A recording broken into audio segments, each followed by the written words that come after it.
Welcome to Cheating Stories Star.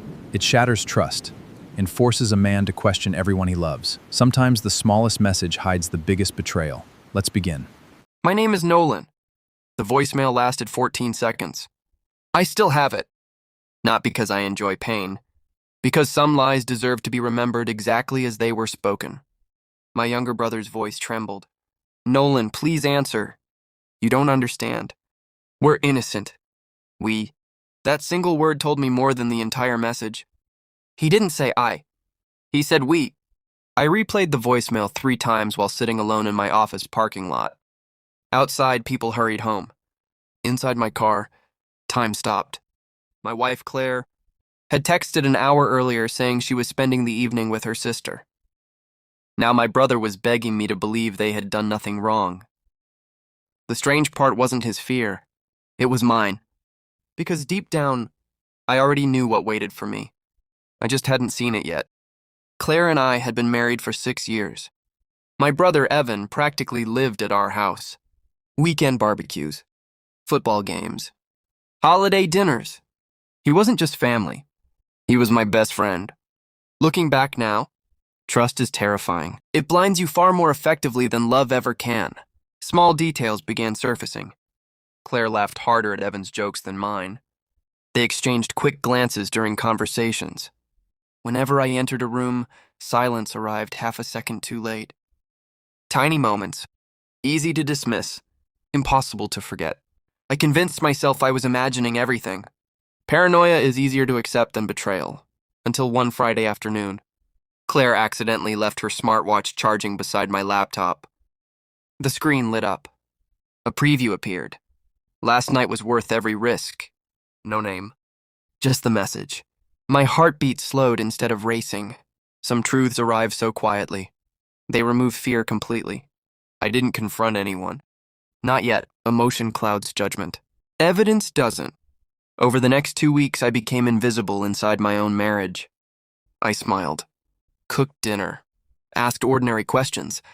Meanwhile, I quietly documented everything. Phone records, calendar entries, shared location history, security camera footage from our driveway. Patterns formed quickly. Every Thursday, Claire visited her book club. Every Thursday, Evan's truck disappeared from his apartment. Same hours, same neighborhood, different excuses. Still, I wanted certainty. One evening, I restored an old family tablet connected to our shared cloud account. Most files were harmless. Vacation photos, shopping lists, birthday reminders. Then I opened the hidden backup folder. Videos, voice recordings, private albums. One recording froze my hand above the screen. Claire's voice. I hate lying to Nolan, Evan answered quietly. We'll tell him after the divorce. The room became impossibly silent. Not because they stopped speaking, because my heart finally did. People imagine discovering betrayal feels explosive. It doesn't. It feels organized. Every confusing memory suddenly finds its proper place. Every unanswered question introduces itself. I copied every file, saved every message, printed every timeline. Then I called an attorney. Not because I wanted revenge, because I wanted peace to survive the truth. The divorce papers were ready before either of them knew I had uncovered anything. Meanwhile, they kept performing normal life. Claire kissed me goodbye each morning. Evan still called me every weekend. The performance would have been impressive if I hadn't already seen backstage.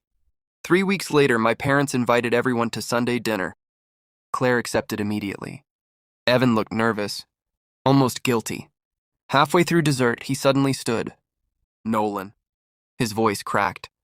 We need to tell you something. I calmly placed a small projector on the dining table. My father frowned. What's that? The truth. I pressed play. The room filled with their own voices. Private recordings. Hidden videos. Messages. Dates.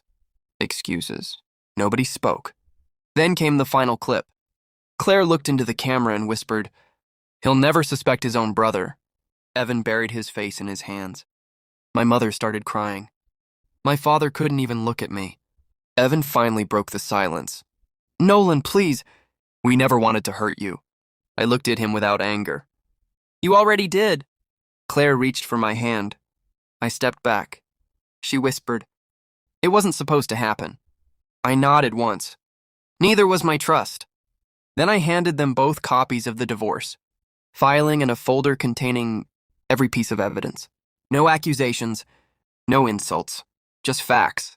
The hardest thing for guilty people to fight is documented truth. As I walked toward the front door, Evan called after me one last time. "We're innocent." I smiled for the first time in weeks. Innocent people don't rehearse apologies before they're caught. No one followed me. No one argued. There was nothing left to defend. Months have passed. People still ask whether I miss my brother. Or my wife. I don't. I miss the people I believed they were. Those people never existed. Betrayal doesn't begin the day you discover it. It begins the day someone decides your trust is worth exploiting. The voicemail still sits in my phone. 14 seconds. 2 frightened voices hiding behind one desperate lie. Sometimes I listen to it. Not to remember them. To remember myself. Because the day my brother begged me to believe they were innocent was the exact day I finally stopped believing anything they ever said.